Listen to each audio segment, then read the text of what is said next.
Olá, alunos, eu sou o professor Gustavo Naiva. Hoje nós vamos trabalhar a disciplina de Técnicas em Atendimentos e Serviços Jurídicos. O nosso tema de hoje, da nossa aula, vai ser Arquivologia. Bom, nós sabemos que toda e qualquer instituição, seja ela pública ou privada, ela produz informações. E que essas informações, elas precisam, de fato, serem perpetuadas e registradas para diversos fins. Imaginem vocês que, de fato, vocês trabalhem em uma instituição e nessa instituição vocês querem desenvolver um projeto. E esse projeto, ele tem como finalidade eliminar todos os insetos do mundo. Em algum momento você vai ter que registrar essas informações, perpetuar essas informações, esses passos do processo, esse processo de criação.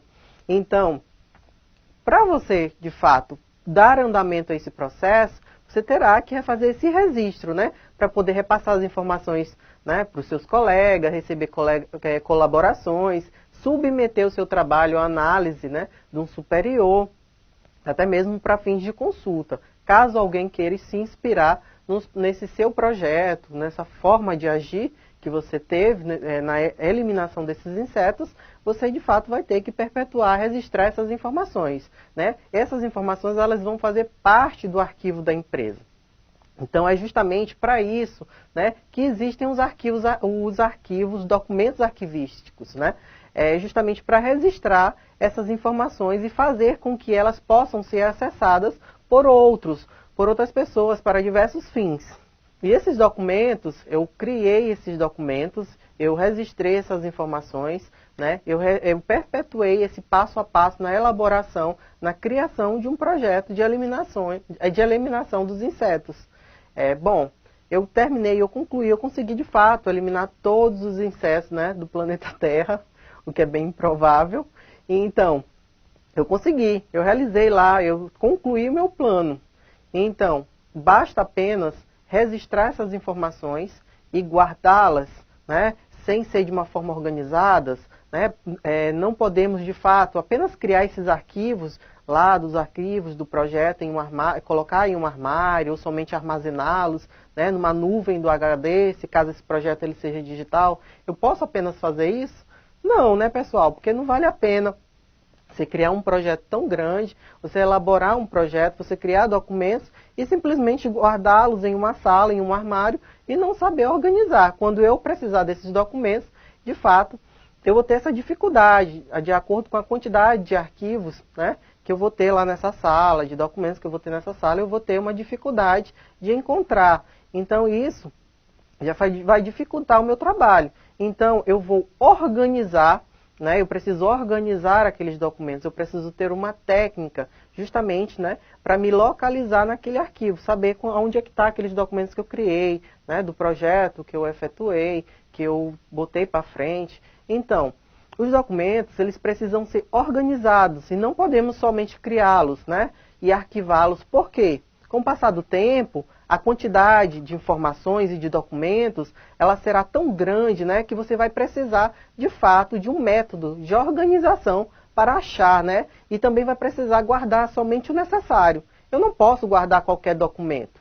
Eu tenho um documento e eu vou, de fato, classificá-lo de acordo com a necessidade que eu tenho, de acordo com o seu valor. Eu preciso guardar aquele documento, ele é importante, para o meu projeto, ele foi importante para o meu projeto, ele tem um valor, um valor histórico, um valor documental. Não, ele não tem esse valor, então eu posso, de fato, eliminá-lo. Eu não tenho por que guardar algo que eu não tenho a necessidade de fazer uma consulta, que ele não tenha um valor histórico, que ele não tenha um valor documental. Então, de fato, eu vou precisar de uma técnica de organização que me permita justamente isso. E é justamente essa técnica que a gente vai trabalhar, essa teoria das 3 idades do documento, do ciclo vital do documento. Ela já existe, nós já podemos empregá-la. Na verdade, ela já é empregada há muito tempo. Bom, essa técnica, ela justamente vai me permitir 3 coisas, que só os documentos que você esteja trabalhando, que eu estou trabalhando naquele momento, que eu realmente estou utilizando naquele momento, que estejam sobre a minha responsabilidade, que eles ocupem espaço na minha mesa de trabalho. Eu não tenho por que ter N documentos na minha mesa de trabalho se eu não estou, de fato, utilizando esses documentos. E ela também vai me permitir, né, que quando eu terminar, de fato, de trabalhar com aquele documento, que aquele documento cumpra o seu valor, né, cumpra, de fato, o que foi prometido, ele perca o seu valor primário, passe a ter um valor secundário, ou até mesmo não ter mais um valor, né, ele não ter valor nem documental, nem histórico, eu possa eliminá-lo. Então, caso esse documento ele tenha um valor histórico e documental, né, essa técnica ela vai me permitir fazer esse filtro, se ele vai ser de fato eliminado ou se ele vai ser recolhido para um arquivo permanente, onde eu possa ter acesso a essas informações, né, de valor histórico, de valor documental. Bom, essa técnica que a gente está falando, como eu já tinha dito, é a teoria das 3 idades, né? Ou ciclo vital dos documentos. No que consiste essa teoria?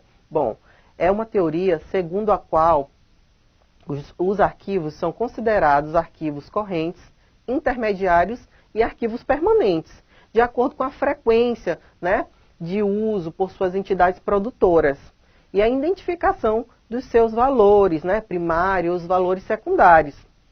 Bom, simplificando, a teoria ela faz com que nós saibamos qual documento faz parte do arquivo corrente, arquivo intermediário e o arquivo permanente, de acordo, né, com o quanto nós usamos e de acordo com o valor primário ou secundário que ele possui. Bom, exemplificando, né, eu sei que o meu documento ele está no arquivo corrente porque a frequência, né, de uso é alta. Como nós falamos, esses arquivos eles vão ser classificados de acordo com a frequência, em primeiro lugar, de acordo com a frequência que ele é utilizado, e em segundo lugar, né, de acordo com o seu valor primário ou valor secundário. Se aquele arquivo eu utilizo ele frequentemente, eu tenho que consultá-lo, né, com mais frequência, esse arquivo ele está no arquivo corrente. Aí, nos intermediários, eu tenho aquele arquivo que eu já utilizei, que ele já foi frequente, né, que eu já fiz a consulta nele, ele já foi um arquivo ativo. Eu já fiz consultas, eu utilizei, né, diariamente, eu tinha uma frequência de uso daquele documento, mas eu concluí lá aquele meu projeto que eu estava trabalhando, aquele meu processo. Então, eu não tenho mais a necessidade de fazer tantas consultas a esse documento. Aquele documento ele vai ficar guardado, né, em outra sala, em um armário, para posteriormente, caso eu necessite, eu possa, de fato, fazer uma consulta, né? Ele tem que ser um arquivo disponível. Eu posso ir lá e simplesmente pegar e fazer uma consulta naquele arquivo. Bom, já lá no permanente, eu sei que ele está lá porque ele possui valor primário, ele já possuía, de fato, um valor primário, né, nas fases corrente e intermediária. Mas esse documento ele é tão importante que ele adquiriu um valor secundário. Ele adquiriu um valor histórico ou documental. Então, eu preciso, de fato, guardar de forma permanente aquele arquivo. Então, simplificando aqui para vocês, os arquivos eles são divididos em arquivos correntes, arquivos intermediários e arquivos permanentes. Os arquivos correntes são aqueles que eu faço uma consulta mais frequente, né? Eu utilizo aqueles arquivos todos os dias, ou de fato eu utilizo pelo menos uma vez na semana. Eu tenho uma frequência de uso daqueles arquivos. Os intermediários são aqueles arquivos que estavam ativos, né, perderam o seu valor primário, eu já não consulto tanto aqueles documentos, e em determinado momento, quando ele cumprir o seu prazo precaucional, eu vou, de fato, avaliar se aquele documento ele vai ser eliminado ou se ele vai ser recolhido para o arquivo intermediário. Já no arquivo intermediário, os arquivos intermediários, eles são, né, aqueles arquivos que tinham valor primário lá quando eles eram correntes ou intermediários, e após um determinado período, ele perdeu o seu valor primário, passa a ter um valor secundário, né, um valor documental, um valor histórico. Então, eu tenho que, de fato, guardar aquele documento de forma permanente. A Lei 8.159 de 91, ela traz a definição de arquivo corrente, né, de arquivo de prioridade ou arquivos ativos, também como são chamados. Lá no artigo 8º, no parágrafo 1º, ele diz que consideram-se documentos correntes aqueles em curso ou que, mesmo sem a movimentação, constituam objeto de consultas frequentes. Mais uma vez, o legislador ele traz aqui a definição atrelada à consulta frequente, né, de arquivo corrente. Aqueles arquivos que são consultados de forma frequente, eles são tidos, né, como arquivos ativos, arquivos correntes. Bom, aqui a gente tem algumas características do arquivo corrente. O arquivo corrente, ele é um conjunto de documentos que possuem um valor primário, administrativo, fiscal ou legal e são consultados frequentemente. Bom, um exemplo são os documentos que estão na sua mesa, né? A gente já falou a respeito que os documentos frequentes, geralmente eles ficam com a pessoa que está trabalhando, movimentando o projeto ou o processo, né? No armário ao lado ou na caixa de entrada do seu sistema, né? Se for um arquivo eletrônico. São os documentos que compõem o processo que você está analisando no momento. O relatório que você está finalizando ou qualquer outro documento que esteja registrando demandas que estão em andamento. Então, esses são os exemplos, né, de arquivos correntes que nós temos.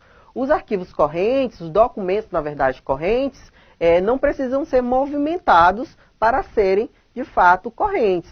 Não está, a caracterização deles, né, como arquivo corrente, não está atrelado à movimentação, né, mas sim à consulta frequente.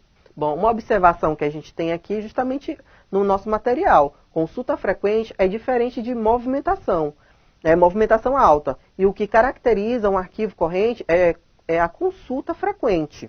Bom, o acesso aos documentos correntes, ele é restrito aos produtores daquele documento, né? Eu produzi o documento, de fato, eu tenho acesso momentaneamente àquele arquivo. Então, esse acesso dos arquivos, dos documentos correntes, ele está atrelado justamente aos produtores. Outra característica que nós temos aqui é que quando os documentos, né, ele cumpre o seu prazo, né, na fase corrente, ele é transferido ou, de fato, recolhido para um arquivo permanente, né? A gente tem que observar essa terminologia de transferência e recolhimento, né, dos arquivos. Eu posso ter a transferência quando o arquivo corrente ele passa do arquivo corrente para o arquivo intermediário. Então, existe uma transferência do arquivo. Já o recolhimento é a passagem, né, do arquivo corrente para o arquivo permanente ou do arquivo intermediário para o arquivo permanente.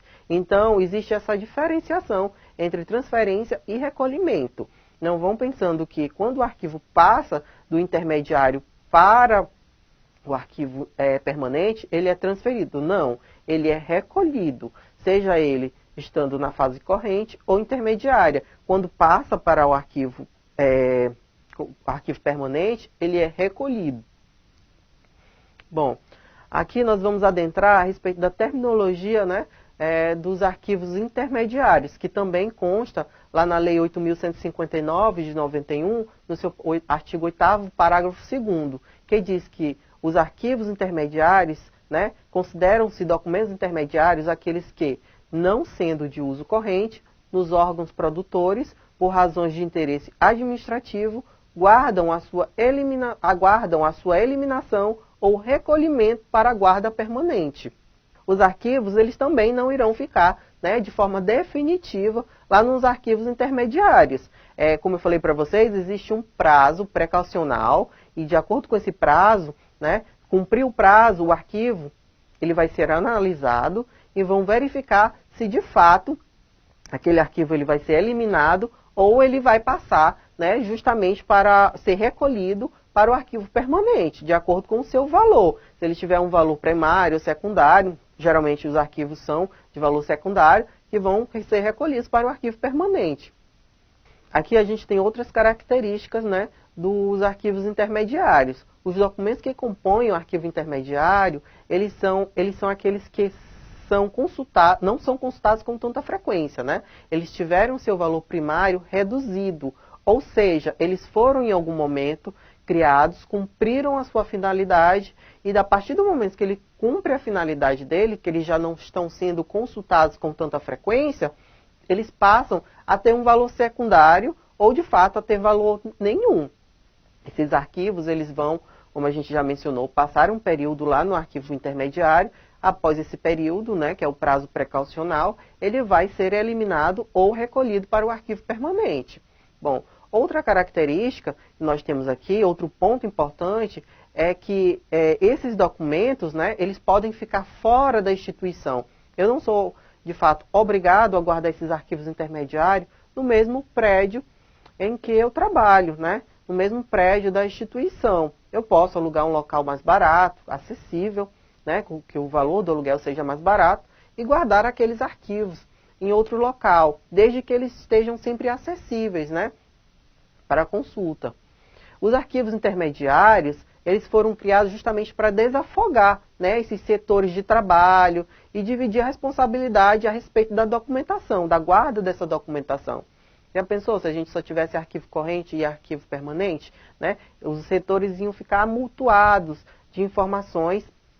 E essas informações, esses documentos, eles seriam muito difíceis de organizar. Então criou-se um arquivo intermediário justamente para fazer com que, né, desafogassem esses setores onde os arquivos correntes ficam, e esses documentos eles cumpram um prazo precaucional, e a partir desse prazo precaucional eles vão ser reanalisados ou recolhidos para o arquivo permanente ou eliminados de acordo com o seu valor. Bom, outra característica que a gente tem desses arquivos é a subordinação deles, né, a subordinação dos arquivos intermediários aos arquivos permanentes. O porquê dessa subordinação? Porque ao término do prazo precaucional, que a gente já mencionou, esses arquivos intermediários eles vão ser analisados e, de acordo com o seu valor, eles irão ser ou eliminados ou recolhidos, né, para o arquivo permanente. E lá no arquivo permanente, só entra documentos que tenham o valor secundário, né, comprovado. Até mesmo porque você não vai guardar algo que não venha a ter utilidade. Então, esse arquivo intermediário, ele é subordinado ao arquivo permanente. Também lá na Lei de 8.159 de 91, lá no seu artigo 8º, no parágrafo 3º, a gente tem a definição, né, de arquivo permanente. Consideram-se permanentes os conjuntos de documentos, né, de valor histórico, probatório, informativo, que devam ser definitivamente preservados. Então, todo aquele arquivo que tem o seu valor, né, tinha um valor primário e foi reduzido para um valor secundário, onde ele tem um valor histórico, probatório, informativo e que devem ser definitivamente guardados, porque de fato em algum momento eles poderão ser utilizados por alguma dessas, né, características, então eles vão ser guardados permanentemente, justamente para consultas posteriores. Algumas características do arquivo permanente, né, que nos arquivos permanentes temos os documentos que foram recolhidos diretamente do arquivo corrente ou do arquivo intermediário. Como eu falei para vocês, os arquivos eles não são transferidos para o arquivo permanente, eles são recolhidos, né? São documentos que perderam seu valor primário e adquiriram um valor secundário. No popular, eles cumpriram de fato, né, o que prometeram, né, à instituição, mas ainda podem contribuir com seu valor histórico, cultural, o seu valor, né, de prova, que traz informações relevantes naquele documento. Então, de fato, ele tem que ser guardado de forma permanente, porque em algum momento, como já mencionado, a gente pode utilizar aquele documento. No arquivo permanente, os arquivos eles serão organizados através do arranjo documental e diversas técnicas serão empregadas, tanto para manterem aqueles arquivos legíveis, né? Eles vão ser conservados, preservados ou restaurados, caso necessário. Bom, só finalizando, os arquivos permanentes, eles serão guardados de forma permanentemente se adquirirem um valor secundário, como nós já vimos, né? Ou seja, valores histórico e documental. Caso esse documento, em contrapartida, na verdade, serão eliminados caso eles não obtenham esse valor, né, histórico ou documental, que tem um valor de prova, né, ou informativo. Pessoal, essa foi a nossa aula de hoje, né? Lembrando da nossa hashtag aqui, Fica em Casa Aprendendo, e até a próxima aula.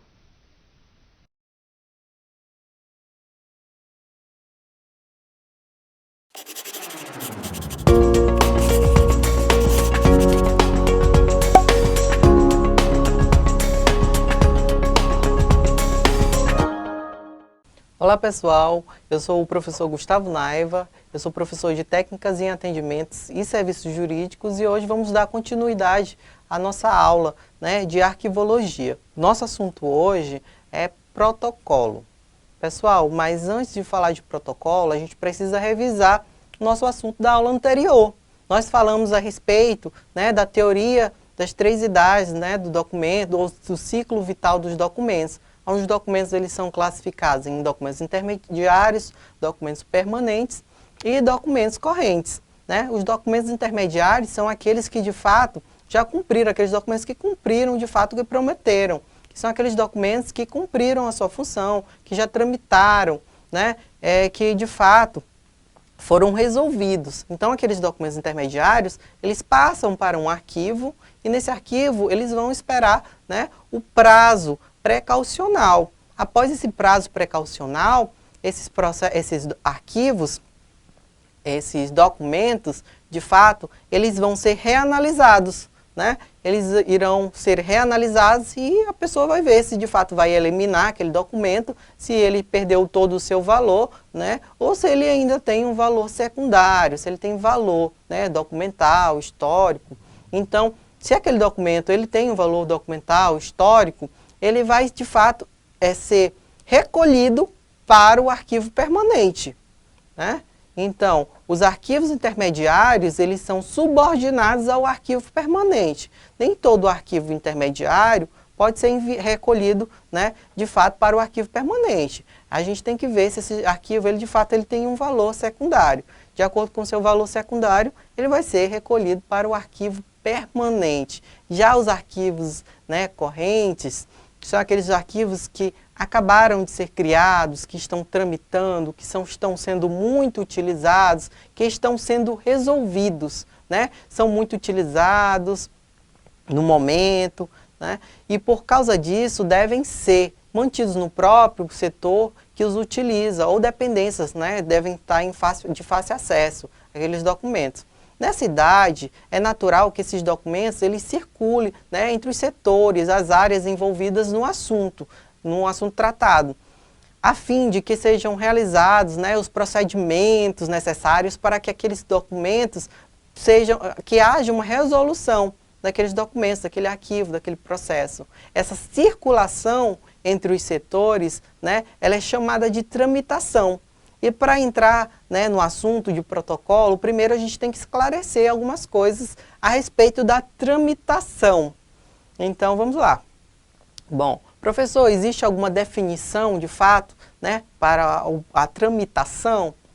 Lá na nossa biblioteca arquivística, a gente tem a definição de tramitação. A gente diz que é o curso do documento desde a sua produção ou recepção até o cumprimento da sua função administrativa. Também, a tramitação ela também pode ser chamada de movimentação ou de trâmite.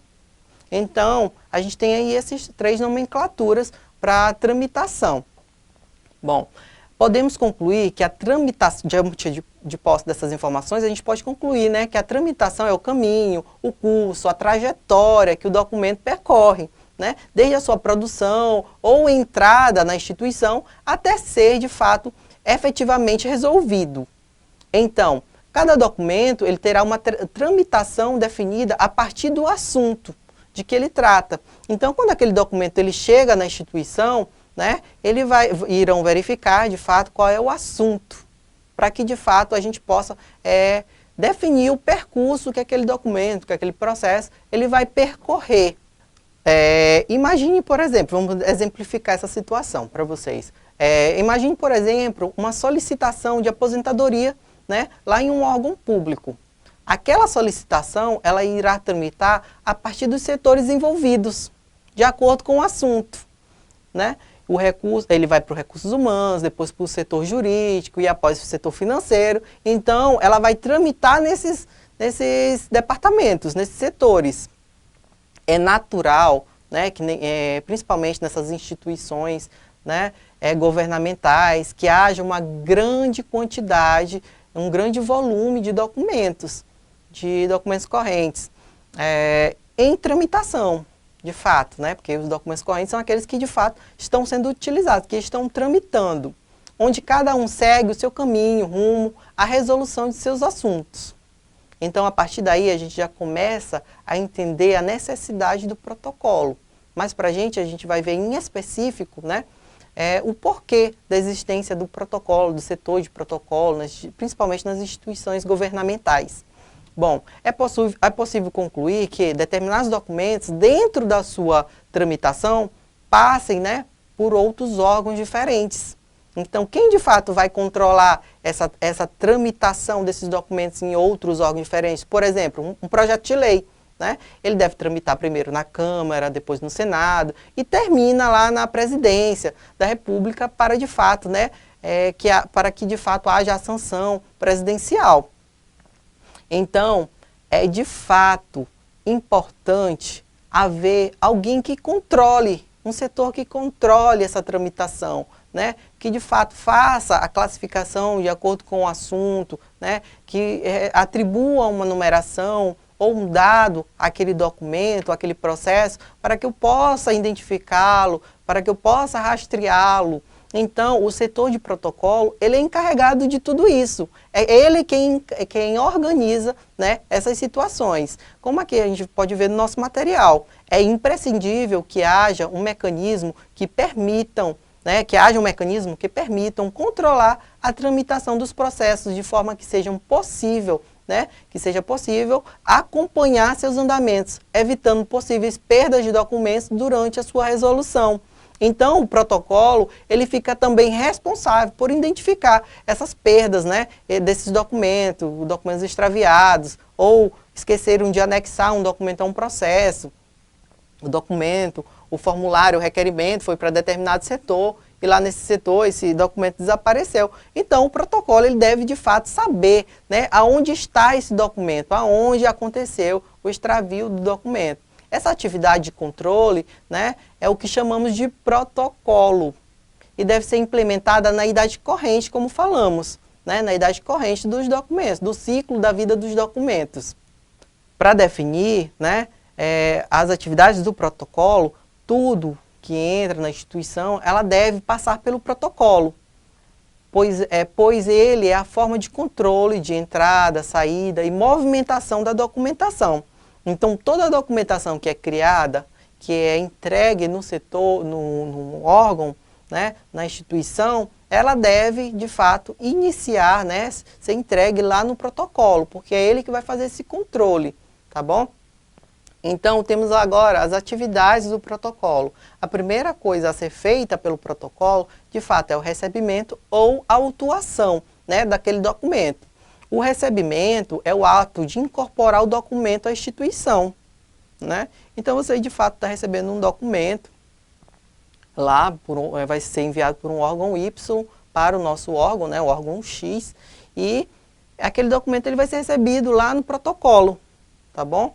Esses documentos, eles podem vir de dentro da instituição, né, de servidores que queiram enviar para outro órgão, né, um órgão X, ou na verdade, enviar para outras pessoas, né, instituições, ou de fora, esses documentos oficiais chegando pelo correio, encomendas, cartas particulares, malotes. Então, todo e qualquer documento que chegue à instituição, ela vai ser recebida pelo protocolo, né? Então, vão fazer o recebimento. Já a autuação, né, que também é conhecida como protocolização, é a ação que torna o documento recebido no protocolo, como parte de um processo. Professor, esse documento, obrigatoriamente, ele vai incorporar, né, vai ser incorporado a um processo? Sim, né? É outra forma de incorporação do documento na instituição, mas em um processo, né? Ou seja, em um ofício, ele não vai ser autuado, ele vai ser recebido, né? Agora, se aquele ofício ele está sendo enviado, de fato, para responder uma solicitação, né, do outro órgão, ele vai ser autuado, porque ele vai ser incorporado a um processo, tá bom? Então, sim, a autuação é feita em processos, né? A autuação também pode ocorrer durante a tramitação da documentação. Um documento ele foi recebido, está tramitando, mas ele precisa ser incorporado a um processo. Então, ele voltará para o protocolo, tá bom? E lá no protocolo ele será autuado. Quando documentos internos, isolados, passam a fazer parte de um processo administrativo, é justamente isso, né? Aqueles documentos, eles estão circulando, estão tramitando, né? Aqueles documentos correntes, e em determinado momento foi necessário incorporá-los a um processo. Então, ele vai ser autuado e não recebido, tá bom? Essa é a primeira atividade do protocolo. Todo documento que chega, todo e qualquer documento que chega lá, ou vai ser autuado, né? Ou vai ser recebido. Tá bom? O documento foi autuado, né, foi recebido, agora ele vai ser classificado. Lembra lá que lá no início a gente falou que os documentos eles são classificados de acordo com o assunto? Pois é, aqui nessa fase ele vai receber uma numeração, né? De acordo com o assunto, cada instituição tem uma numeração. Se o assunto é uma solicitação de aposentadoria, como foi o nosso exemplo inicial, aquela documentação ela vai receber uma numeração que o órgão adota, o 008. Então, todo documento a respeito de aposentadoria vai receber, de fato, a numeração 008, porque vão identificar o assunto, né? Aquela numeração, ela identifica o assunto. Bom, aqui, de acordo com o nosso material, classificar é colocar um código no documento, de acordo com o assunto que ele faz referência na instituição. Por exemplo, se um documento um contrato, né? Vamos dizer que foi enviado um contrato para a instituição, ele vai aplicar, né, o código 004. É lógico, é uma situação hipotética, tá bom? O protocolo, ele tem competência para abrir as correspondências, antes que vocês me perguntem, tá bom? Então, professor, como é que eu vou saber qual é o assunto se vem no envelope? Lá no envelope só tem o remetente e o destinatário. Bom, o protocolo, ele tem competência para, de fato, abrir, né, aquele envelope, verificar o assunto, classificar o documento de acordo com o assunto, tá bom? E depois, né, seguir o rito. Só assim, o assunto do documento, só, de fato, abrindo, né, o documento é que a gente vai saber, vai identificar, né, o assunto e classificar da maneira correta. Bom, nem todo documento ele pode ser aberto, tá bom? Nem todo documento ele pode ser aberto. Existem alguns documentos sigilosos, restritos, confidenciais, né? Ou particulares. Então, esses documentos, de fato, eles não podem ser abertos. Então, ambos devem ser recebidos e encaminhados. A gente não pode saber qual é o assunto do documento, então, aquele documento ele vai ser recebido ou encaminhado. Professor, mas se o documento for, né, um documento que serve para incorporar um processo administrativo, pessoal, ele vai ser encaminhado para o setor vai voltar para o protocolo para que ele possa, de fato, né, ser autuado. Então, é esse o rito. Ele vai para o setor identifica o assunto, né, faz a classificação, ele volta e ele vai ser autuado e não recebido. Ele vai ser incorporado a um processo, tá bom? A outra atividade feita pelo protocolo, na verdade, a terceira atividade feita é o registro. Aí a gente falou que os documentos, eles tramitam, né, entre os setores. E em determinado momento, o protocolo ele é responsável por essa tramitação, por saber onde está o documento, onde está o processo. Então, como é que eu faço essa identificação desse documento, né? Então, todo documento que chega, ele é recebido, classificado e agora ele vai ser registrado. Ele vai receber uma numeração, né? Ele vai receber uma numeração lá no sistema utilizado pelo órgão público ou pelo departamento, tá bom? Seja sistema informatizado ou aquele velho sistema do caderninho de protocolo. Ele vai receber uma numeração, manual ou informatizada. Bom, um sistema manual é aquele famoso caderninho, como eu falei para vocês, é aquele famoso caderninho de protocolo, quase em desuso, né? Em toda a administração pública. Você vai lá, antigamente você ia na administração pública, em qualquer órgão público, você entregava um documento, você era anotado lá no caderninho de protocolo, o dia, a data, né, por quem de fato, a assinatura assinava lá que você estava entregando ou recebendo um documento, né? Esse caderninho de protocolo está quase em desuso, ou deveria de fato estar em desuso, né?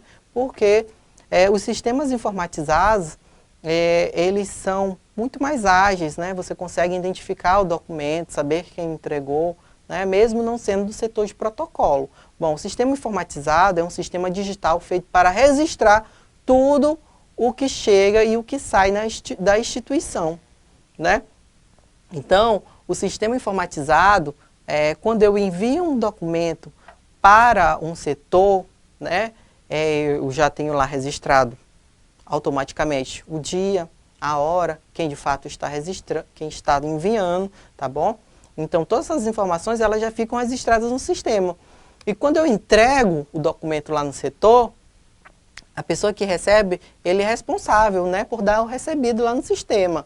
Se ele não recebeu, eu vou saber que eu enviei e que ele não recebeu. Se ele recebeu, eu vou saber o dia, a hora, né, e quem de fato recebeu aquele documento. Então, eu consigo identificar, né, eu consigo saber aonde está o documento, aonde o documento esteve pela última vez, né, aonde ele foi extraviado, né, aonde ele sumiu. Então, com um simples clique. Lá no caderninho de protocolo, não, eu teria que folhear, eu teria que, de fato, procurar aquela informação. E lá no sistema informatizado, eu apenas pego a numeração, o registro, né? A numeração do registro. Coloco lá a numeração do registro e consigo saber, né, toda a tramitação, de fato, daquele documento ou processo. Bom, é dado um número de registro, como a gente já falou, né? Lá no registro é dado um número de registro ao documento. Nesse momento, essa numeração é sequencial, né? Que o documento recebe para que seja identificado dentro da instituição durante a tramitação. Então, essa numeração ela é diferente. Reparem, ela é diferente lá da classificação. A numeração da classificação, ela serve para identificar o assunto, né? A numeração do registro, ela serve para identificar o documento. Então, é uma numeração sequencial e única. A lá da classificação, de acordo com o assunto, é uma numeração única, né? Para todos os documentos daquele assunto. É 004 para contrato, 008 para solicitação de aposentadoria. Então, de fato, né, a gente tem essa diferença. Bom, repare, né, que não estamos falando de classificação, como eu alertei para vocês, que também é um número, mas possui uma função diferente. Essa é a informação que o nosso material nos traz. A classificação, né, de fato, a gente pode exemplificar que ela identifica o assunto e atribui um número. Já o registro tem como objetivo registrar a ordem de entrada do documento na instituição, tá bom? Bom, já que o documento ele foi recebido, né, ou autuado, ele foi classificado, ele foi, de fato, registrado, então agora chegou a hora de enviar aquela documentação para o setor, né, responsável, para o setor destinatário. Agora você já recebeu, classificou, registrou e vai guardar o documento? Não. Então, você vai enviar para o setor destinatário, como já foi falado, porque o protocolo ele é somente um setor de passagem do documento. O ato de enviar um documento internamente para um setor, né, se chama distribuição. Então, quando eu envio, eu estou lá no protocolo, eu envio um documento para um setor, vamos dizer que é uma solicitação de aposentadoria, primeiro ela vai para o setor de RH, então eu estou distribuindo. Mas lembra lá daquele caso que eu falei que o determinado servidor queria enviar um documento para um órgão diferente, né, para um órgão Y? Então, quando ele envia, quando ele entrega esse documento lá no protocolo, esse documento ele é expedido, né? Ele é enviado para fora, né? É um envio externo. Já a distribuição é um envio interno, internamente do documento. Temos essa diferença. Bom, já fizemos a distribuição, né? De fato, já fizemos a distribuição, a expedição do documento. Agora aquele documento ele vai tramitar. Bom, já sabemos que a tramitação é o curso do documento, né? De fato, que ele vai seguir. Também chamamos de movimentação ou trâmite. Então, desde quando você recebeu o documento pelo carteiro, desde quando o servidor te entregou o documento para enviar para o órgão Y, o protocolo deve saber, de fato, aonde aquele documento está. Então, a gente viu, né, que o protocolo ele é responsável por essa tramitação. Então, a não ser que o documento seja eliminado ou arquivado, o protocolo sempre vai ser responsável, né, por essa tramitação. Enquanto o documento estiver sendo resolvido, o protocolo, de fato, vai ter essa responsabilidade, né, a respeito. Bom, a gente tem que aqui fazer uma observação, que a tramitação é o controle da movimentação. Como já vimos, a distribuição e expedição é o envio interno, né, internamente ou externamente, respectivamente. Então, pessoal, essa foi a nossa aula de hoje a respeito de protocolo, né, dentro do assunto de arquivologia.